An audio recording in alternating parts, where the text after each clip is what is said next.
Get ready to live fearlessly free with Heather Bunch. Found yourself discontented with where you're at in your life or your business? I know I've been there. Do you feel like sometimes you're working so hard and yet you still don't feel like a success? Why is that? When you tell somebody about your wins or your successes, have you ever said, I've only managed to, didn't quite hit my goal, but I did do, it's nothing compared to so-and-so.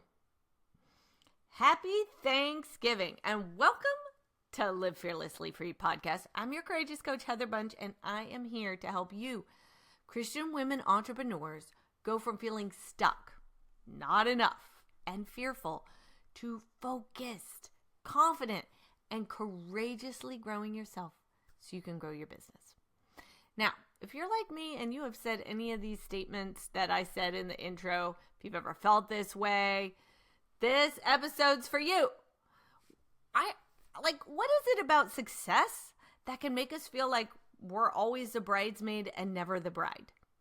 It leaves us feeling discouraged, left out, and defeated. Why is it that we rarely feel like we're actually successful? And more importantly, how can we change that? That is what we're going to be talking about today.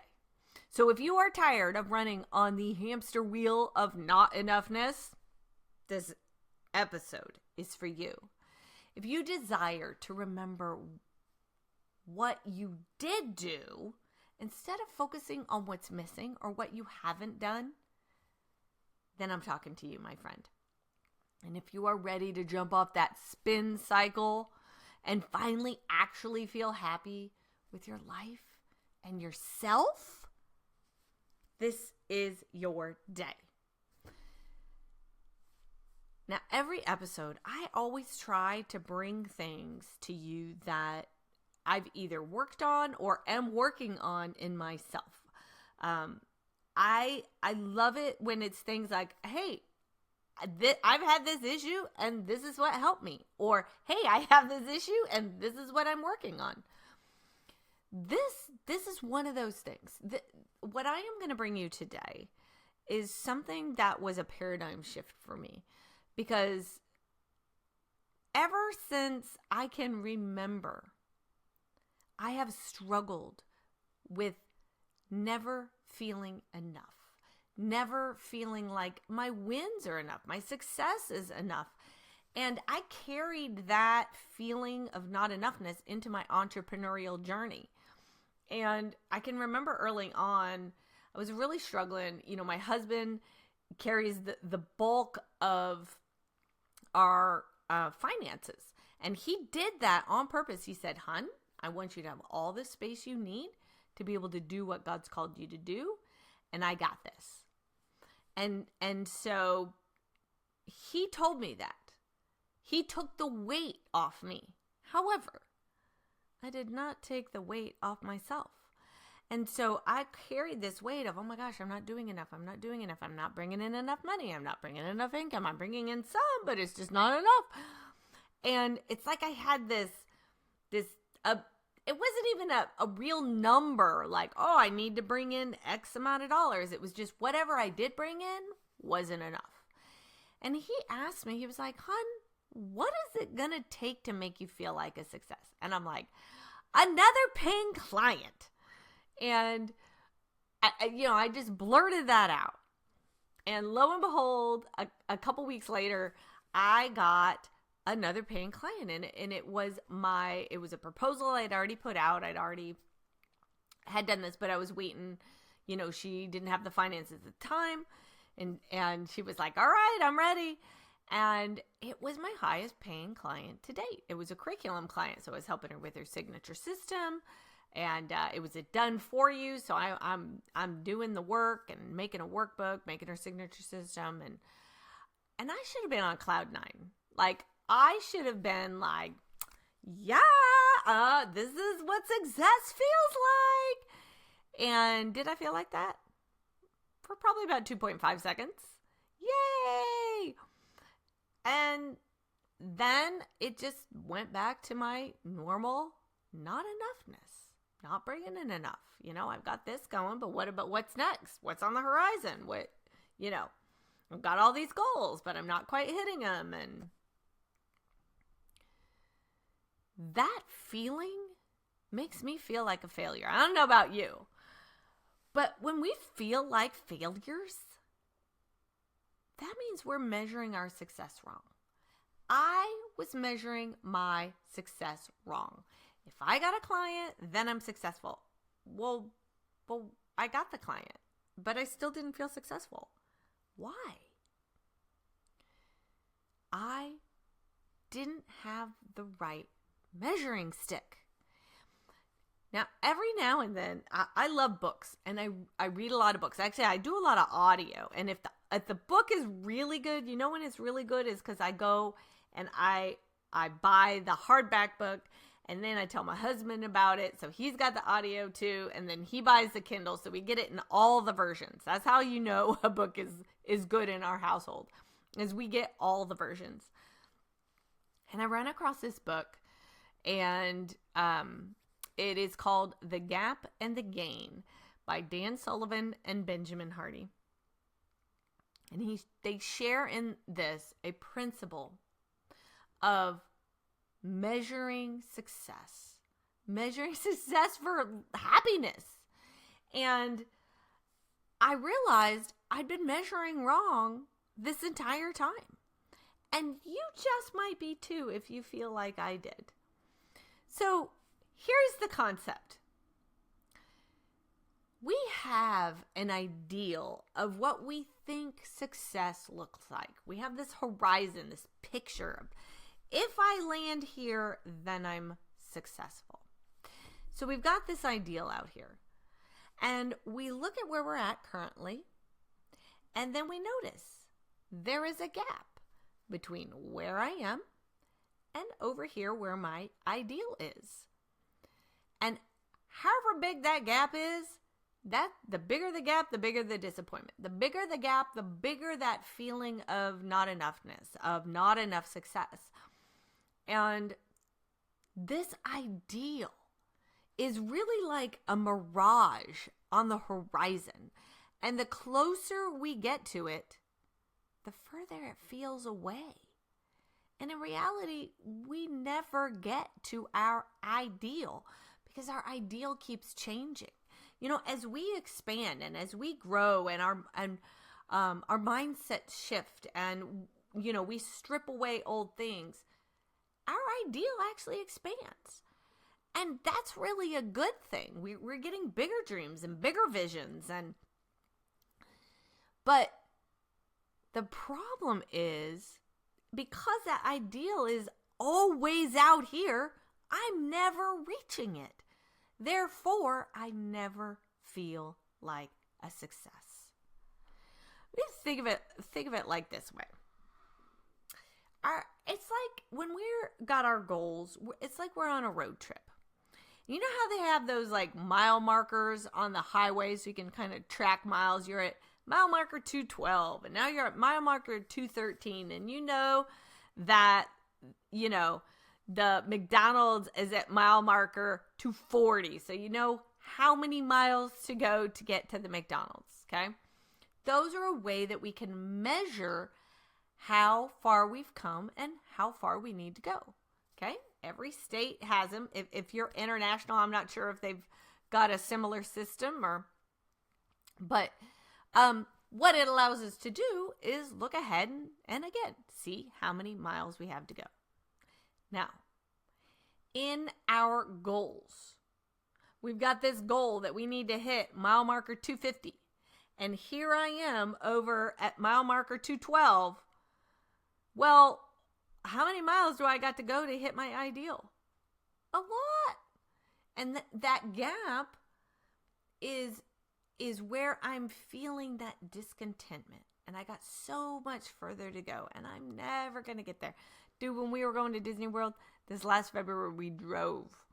It's about a 16-hour trip, but it took us 2 days, okay? I don't even know how many hours.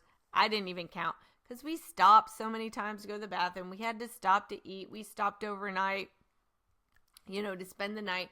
We had 3 kids with us and my parents. We just, we took it at our pace. But those mile markers were like, oh my gosh, we have so much further to go, right? Life is like that. Now, in the book, when I was reading The Gap and the Gain, this really hit home because he told the story of people that come into strategic coaching. Now, in order to even apply, you need to be at $200K, $200,000 a year as an entrepreneur. And I'm like, cool.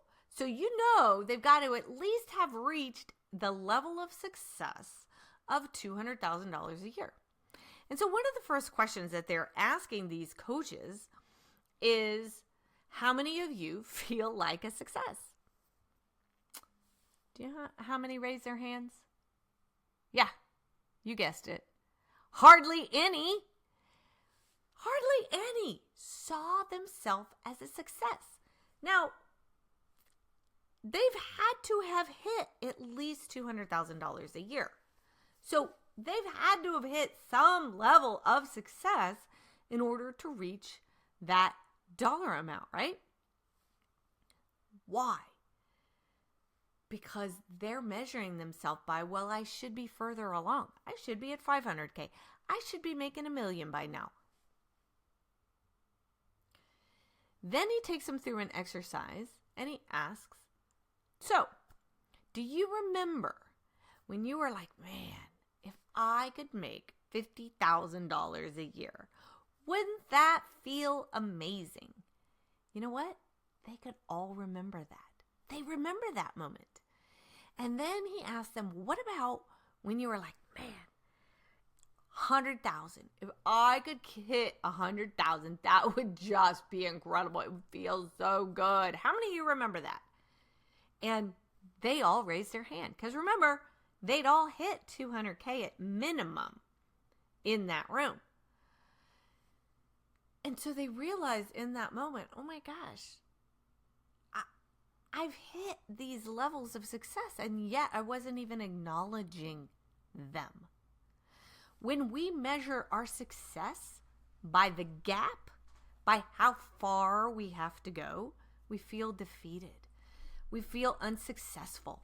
It zaps our motivation. It causes us to compare ourselves to others. Well, I haven't hit 200K, but so-and-so has. Or I haven't hit this, but so-and-so has. Oh, look at how good their social media is doing. But look at me. Oh, my launch didn't go successful, but, they got 50, new founding members or 500 founding members. Like I had that in a program that I was going through. Makes you feel defeated. It keeps us focusing on what we don't have. And what that does is it keeps us in a spirit of ungratitude instead of a spirit of gratitude. We're celebrating Thanksgiving this week in the United States. It's a time of thanksgiving, of gratitude, of remembering the good that's going on in our life and the good that's going on in this country or the country that you live in. Even if you're not going through Thanksgiving, it's a good habit to be in. So how should we measure success? What would actually bring us that gratitude, that feeling of happiness, like things are going good, life is good? How do we do that? If measuring ourselves by the gap is by that ideal is we're looking at where we are to where we should be, we got to measure ourselves by the gain. So you look at where you are, and instead of looking forward to where you think you should be, I want you to look back to see how far you've come. You look back to where you started from to where you are now. So if you look at those mile markers, like on our road trip we were talking about, you know what? I may be at mile marker 212, but I started on mile marker 50. So heck, I've come, what is that? 162 miles? Boom! Instead of looking at the 42 miles I still got to go, right? I look backwards instead of looking forwards. That is how you measure your success. And when you do that, you see the gain that you've experienced. And when we measure ourselves by those mile markers that we've already completed, our gains, that is the key to feeling successful, to feeling grateful, to realizing how far we've come. When we focus on the gains, that creates more gratitude in us. It helps us celebrate what we have, again, instead of making us feel defeated for what we don't have and what we haven't succeeded in.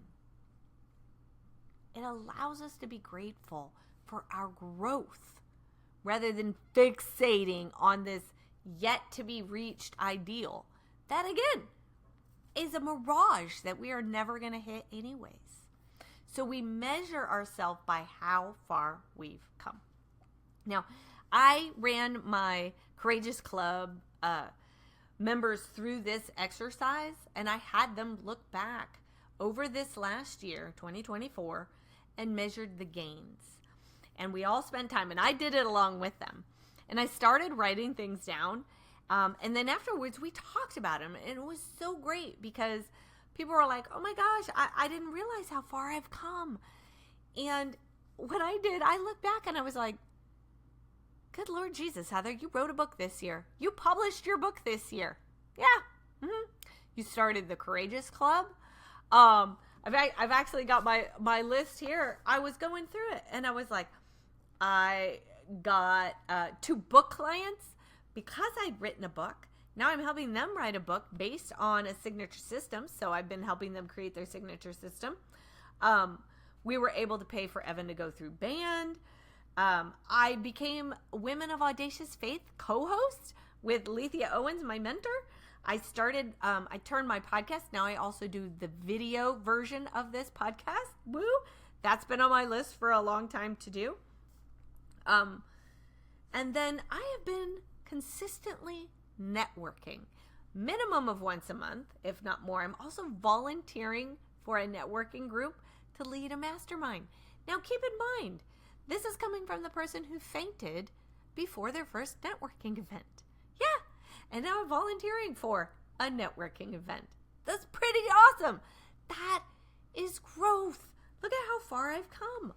I was able to, purchase a program, the membership experience from Stu McLaren, so I could actually launch my membership. And I was able to pay for that with my own business money. Like, that was a big deal for me. And then I was able to, I'm in his membership for memberships, and I pay for that out of my business money. Like, I've come a long way. Am I where I want to be yet? No. But you know what? I am sure as heck not where I started. Now, here's what I love. You might be sitting there and you might be thinking, you know what, Heather, I do have some gains. If I go back and look, I know I got some gains, but man, this year was challenging. Well, I got good news for you too. Because you know what? If you look back at those challenges and you glean lessons from those losses, boom, they're gains. As long as you learn from it, those are gains.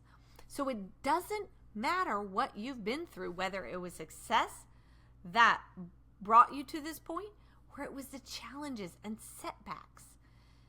Those are still gains. So glean lessons from those launches. Those setbacks are valuable. And what they do is they even help us in our future opportunities, because now we've learned from our mistakes. We've learned from our failures. And now, guess what? Those are wins. One of the things that I wrote down for this year is my husband and I are now out of bankruptcy. It was a 5-year thing. We were, it was the kind where you get to keep your home, but you got to make payments. 5 years. I thought it would never end. And it did this year. And so the fact that we're out of bankruptcy is a gain. But more importantly, it's what we learned through that bankruptcy, that is the biggest gain. My husband and I learned to communicate on the hard things. That was my big growth point. Because there were moments when my husband made certain choices where I was like, oh, we shouldn't do that. But you know what? I didn't tell him. I did not communicate with him. I was too scared to do it. And so we had this moment where we got to talk and realize what brought us to that. And honestly, he came to the conclusion too. He was like, Heather, I don't even know if you told me if at that point in my life, if I would have even listened to you. I think I was too proudful. And so he had that revelation. And so we've learned things and grown so much because of that loss. Now, would I wish that on anybody? No, but you know what? If that's what it takes for us to learn that lesson, great. It was a gain. It was a gain.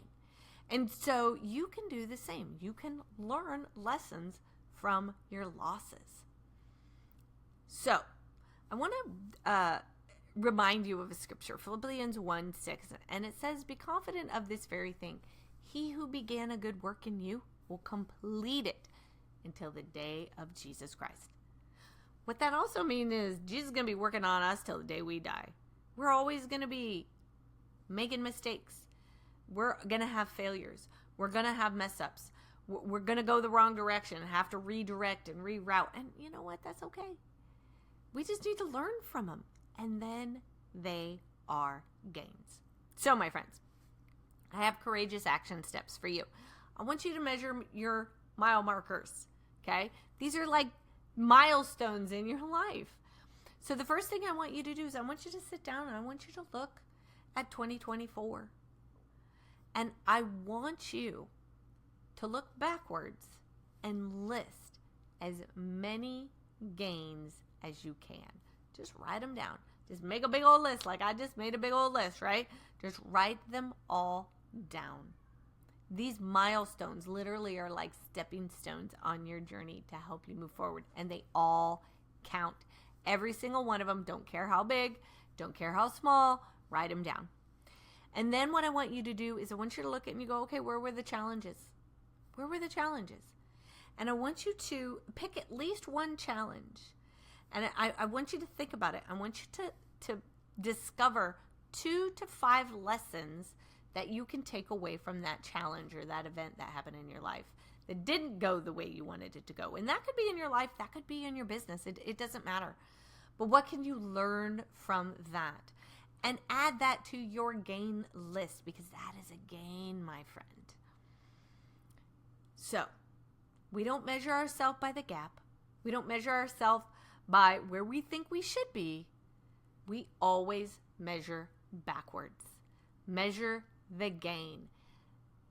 Glean the lessons from our losses and add them to our gain list. Measure the gain. Let your wins and learns fuel you to keep moving forward. And I want to encourage you, when you discover these, I would love for you to share these wins, share these milestones, share these gains, no matter how big or how small. You can actually go, every episode I actually put on my website, heatherbunch.com, and I put that episode on there, and it's in the podcast/blog section. And if you go there, you can put comments in there and share with me your wins or gains. The other thing you could do, if you'd rather, you could go on to Facebook, and it's Heather, the Courageous Coach, and you can find me there, and let me know, what are your wins? What are your gains? Okay, I would love to know. And as you do this, I encourage you to do this before Thanksgiving hits. You know why? So much to be thankful for. It'll remind you how much you have to be thankful for this entire year. So happy Thanksgiving, my friend. Let this gratitude for growth fuel you to move forward. You have got this, my friend, and Father's got you. Now, I just want to thank you so much for listening or for watching. And until next time, live fearlessly free.